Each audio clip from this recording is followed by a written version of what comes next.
বউ গো, বিশ্বাস করো, আজ রাস্তায় সব রিক্সাওয়ালা আমার সাথে ষড়যন্ত্র করেছে। একটা রিক্সাও পেলাম না। হুম। রিক্সা না পেলেও বৃষ্টিতে ভিজতে কিন্তু ভুল হয় না, তাই তো? তুমি তো জানো আমি রোমান্টিক মানুষ, বৃষ্টিতে না ভিজলে কি চলে? রাইসা এক ঝটকায় রাজের শার্ট ছুঁড়ে ফেলে দিল। তোমার এই অতিরিক্ত রোমান্টিকতা একদিন বিপদ ডেকে আনবে, দেখো।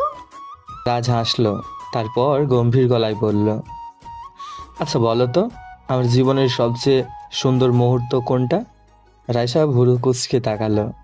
এইসব নতুন নতুন নাটক কোথা থেকে শেখো বলো তো?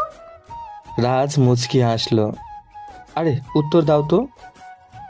রাইসা একটু ভেবে বলল, এর ফুল ভিডিও দেখার জন্য আমাদের চ্যানেলটিকে সাবস্ক্রাইব করুন। পাশে থাকা বেল আইকনের অল ঘন্টিটা বাজিয়ে দিন। একটা লাইক করে কমেন্টে জানিয়ে যান।